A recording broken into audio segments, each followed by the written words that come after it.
Assalamualaikum warahmatullahi wabarakatuh. Para pemirsa Bakura Channel, jumpa kembali di tema dakwah pada hari ini.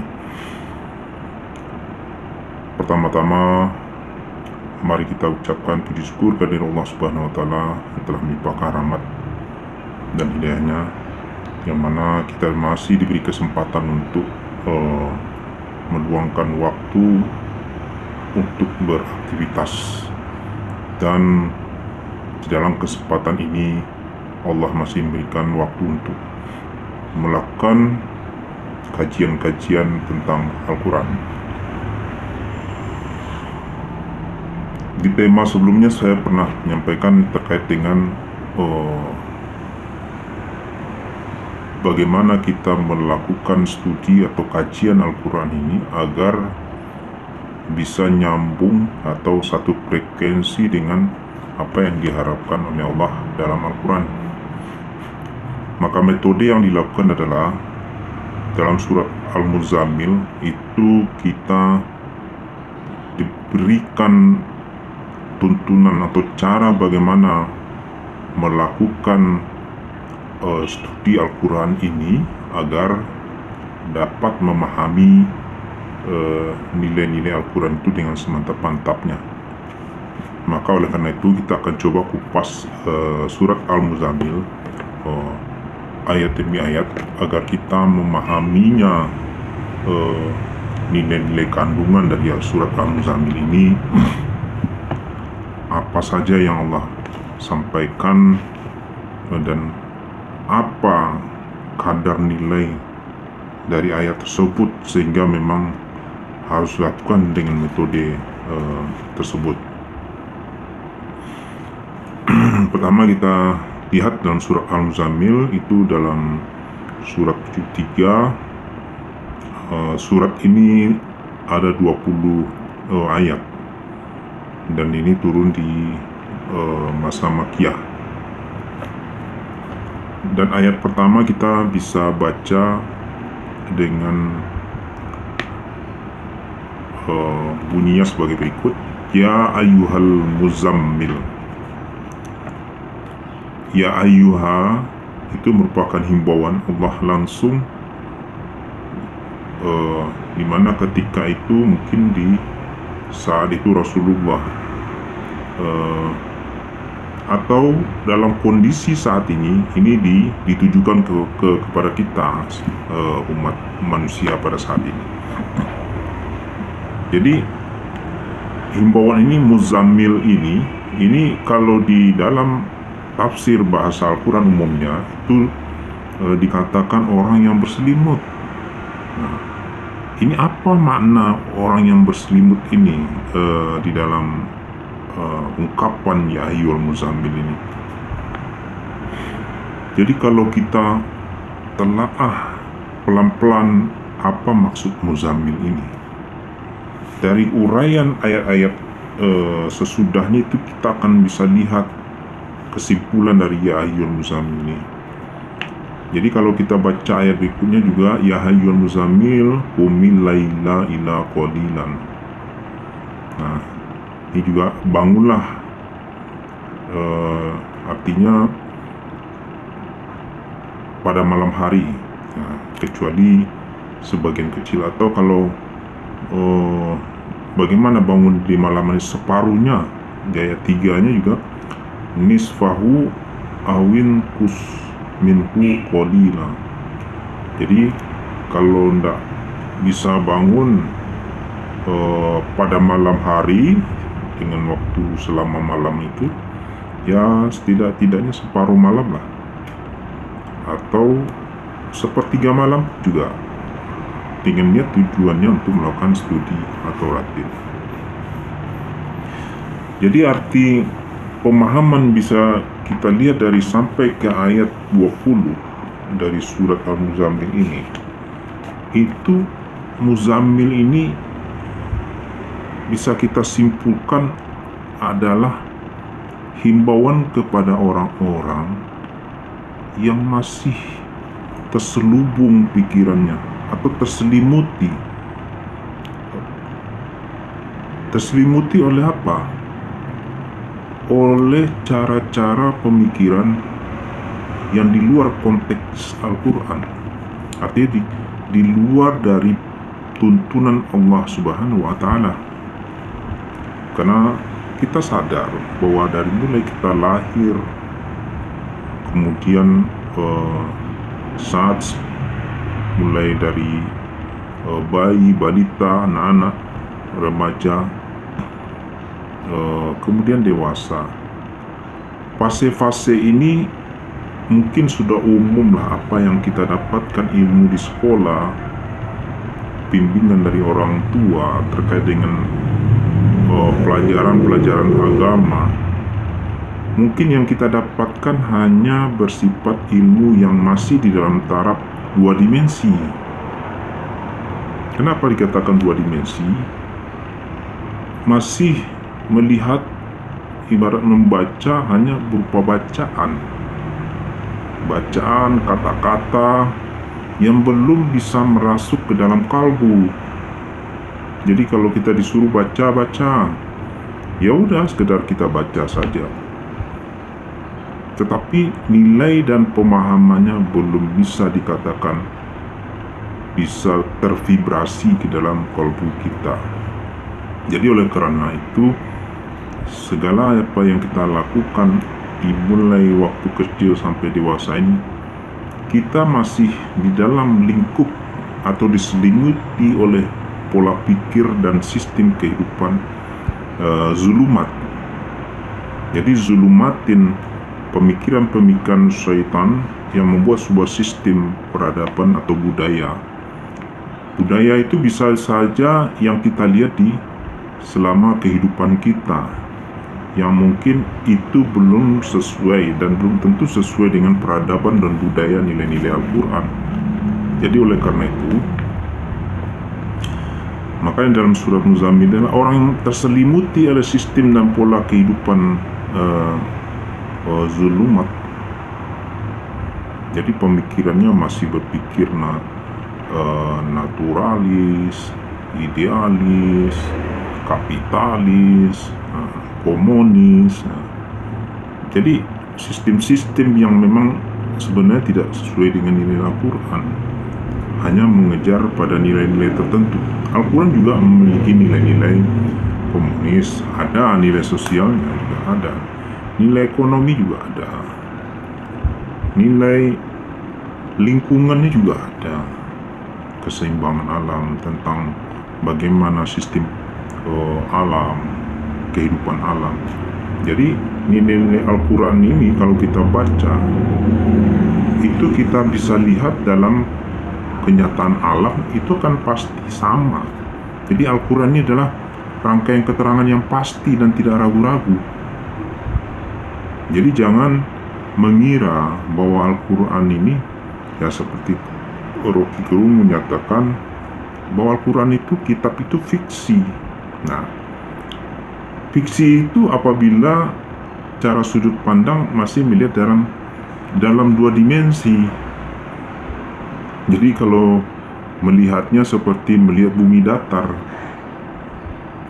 tapi coba lihat dalam kerangka dimensi yang lebih luas, 3 dimensi, 4 dimensi, semuanya akan bisa kita lihat pada kenyataan gitu. Dan Al-Quran bila kita kaji secara perlahan-lahan, secara ratil, dibawakan dalam sholat, kemudian frekuensi Al-Quran itu kita sambungkan kepada Allah, Allah memberikan pemahaman di dalam sholat, itu akan semakin terus meningkat, sehingga dimensinya pun semakin tinggi, tidak pada level dimensi yang rendah. Makanya kalau dimensi 2 tidak akan mampu dia melihat dimensi 3, dimensi 3 tidak akan mampu dia melihat dimensi 4. Tapi dimensi 3 dia cukup mudah dia melihat 2 dimensi, bidang, garis. Jadi artinya cara berpikirnya harus memiliki ruang dimensi yang lebih luas. Jadi Al-Quran ini kalau digambarkan dimensinya itu kalau dalam sangat unlimited, artinya tak terbatas. Dan mungkin ada dalam sebuah hadis bahwa malaikat memiliki kemampuan dimensi 600, dan itu di dalam ayat itu ada ibarat malaikat memiliki bersayap 2, 3, 4. Padahal dalam ayat Al-Quran itu bukan malaikat yang bersayap, tetapi malaikat memiliki dimensi 2 pangkat 2 kali 3 pangkat 2 kali 4 pangkat 2. Itu totalnya sama dengan 576 ditambah dengan X.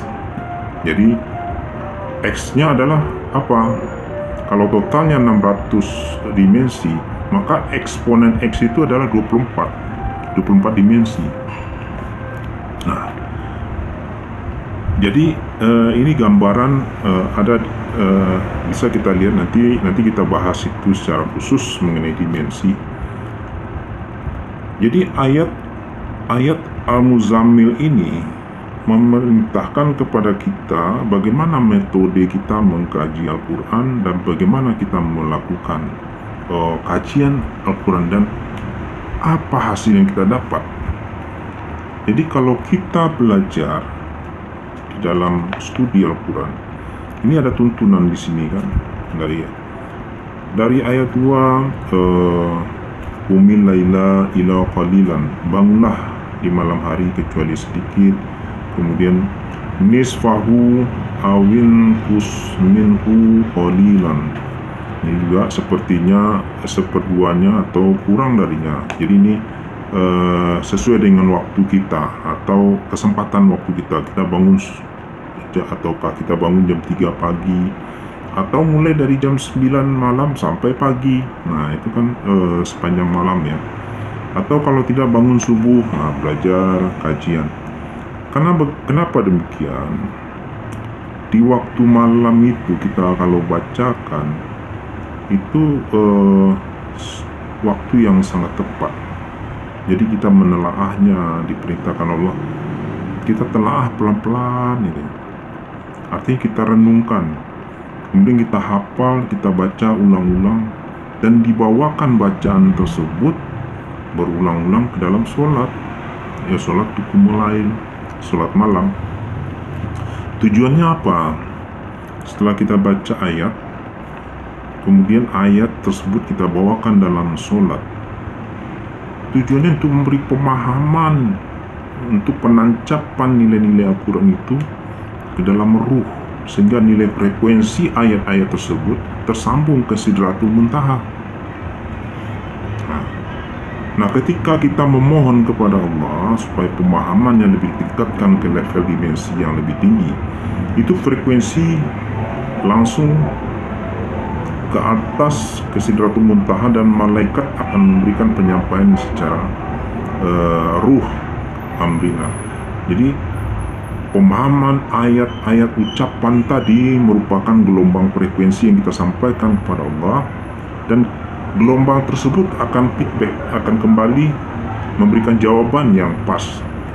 Nah, demikian terus kita lakukan secara perlahan. Jadi makanya Allah di waktu malam ini, malam yang paling tepat, karena di malam ini sesungguhnya malam itu kita tidak disibukkan oleh aktivitas, karena di siang hari sibuk mencari ekonomi, kebutuhan dan aktivitas kerjaan. Jadi bacaan ayat tersebut memang perlu dibaca pelan-pelan, perlahan-lahan, sehingga dia mempunyai nilai perkataan yang berbobot. Jadi setiap suku kata yang kita baca pelan-pelan terus, kemudian berulang-ulang. Nah, kemampuan kita dalam memahami Al-Quran itu akan memiliki nilai bobot yang sangat tinggi. Nah, bobot tersebut itulah yang dikatakan tingkatan dimensi kemampuan kita menelaah tafsir Al-Quran. Nah, jadi sesungguhnya bangun malam itu lebih kuat untuk mengisi ruh kita, jiwa kita dengan bacaan biar lebih terkesan. Dia ibaratnya lengket di dalam ruh kita, kemudian kita sampaikan ke Sidratul Muntaha melalui sholat. Nah, maka inilah yang terus kita lakukan berulang, dan kemudian begitu pun terus penjelasan ayat-ayatnya. Ini baru yang sifatnya kaitannya dengan metode cara melakukan studi. Kalau di sini dikatakan ratil, jadi ratil merupakan metode studi yang harus kita lakukan setiap hari, setiap malam.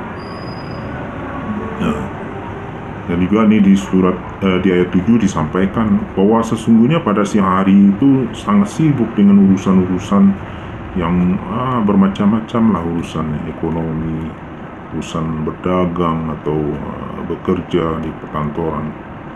Nah, maka dan ini ayat ini disampaikan 500 abad kelima, dan ini terjadi. Dan memang peristiwa atau kehidupan ini zaman yang berbeda, tetapi pada prinsip kehidupannya hampir sama di zaman dulu dengan zaman sekarang, zaman Rasul dengan zaman sekarang. Cuman mungkin yang berbeda mungkin teknologinya, fasilitas-fasilitas dan sarananya. Tapi kalau yang sifat kesadaran hidup itu hampir sama, tidak ada bedanya. Ada yang jadi di masa Rasul hampir mirip.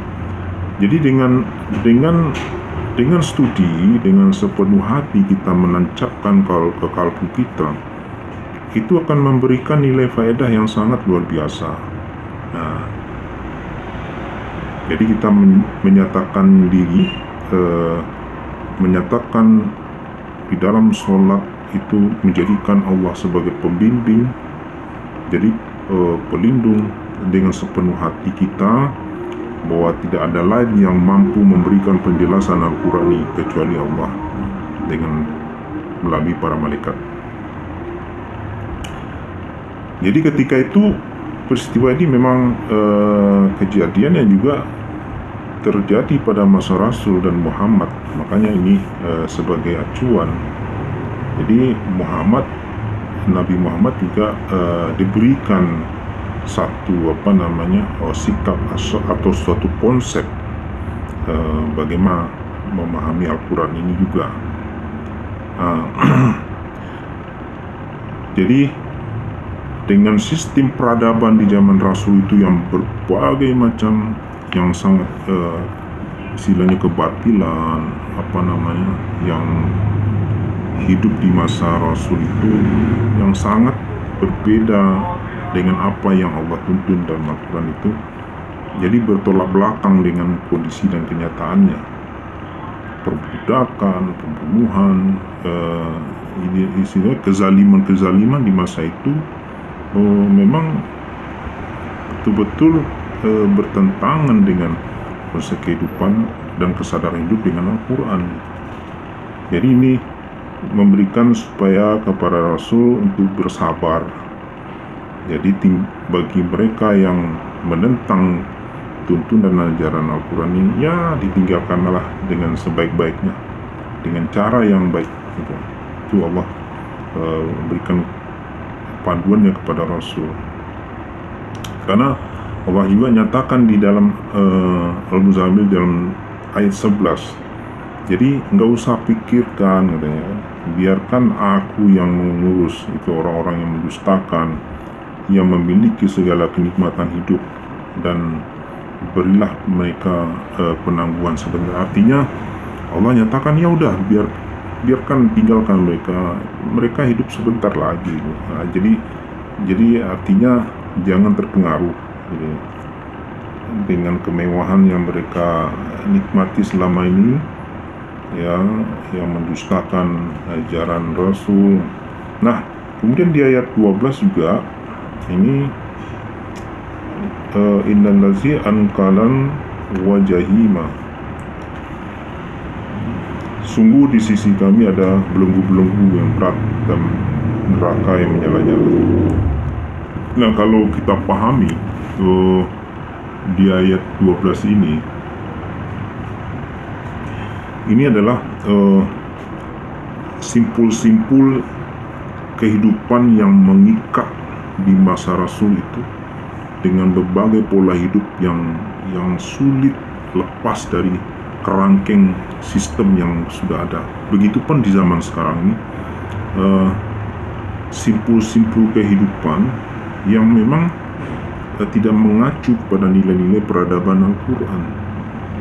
Jadi sudah terdoktrin dengan sistem yang ada, sehingga mau tidak mau ya terpaksa harus mengikuti kondisi yang demikian. Jadi bagaimana selanjutnya kita melepaskan dari itu, ini yang bagaimana juga terlepas dari ikatan-ikatan sistem yang memang tidak sesuai dengan nilai-nilai Al-Quran. Jadi hal-hal yang beginilah harus kita pahami, bagaimana pola kehidupan. Jadi kesadaran hidup manusia di dalam Al-Quran ini dijelaskan sudah menjadi sebuah pilihan kesadaran hidup, mau hidup dengan Allah atau mau hidup dengan kemauan masing-masing. Ya, kalau kemauan masing-masing sebagaimana peristiwa dari rasul-rasul terdahulu yang telah terjadi, dan kemudian berbagai macam peristiwa yang sudah terjadi, ini juga menjadikan sebuah pembelajaran yang harusnya bisa membuat kita sadar bahwa kita sebagai manusia di muka bumi ini adalah sebagai mutawakilun, jadi sebagai wakil. Kenapa? Di zaman Adam, Allah menyatakan bahwa akan menjadikan Adam sebagai khalifah, sebagai wakil, mutawakilun. Tujuannya apa? Untuk menjadi pemimpin di muka bumi ini. Karena kondisi di masa itu, manusia yang sebelumnya Adam itu kondisinya jahiliyah itu ya saling hantam, saling bunuh, saling berebut kekuasaan. Artinya tidak ada aturan yang mengikat atau ilmu. Jadi sebelum Adam itu manusia tak ubahnya seperti hewan, binatang.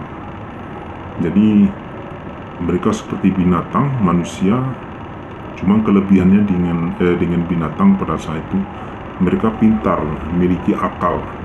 Jadi membentuk sebuah koloni, organisasi kelompok, satu suku dengan suku yang lainnya.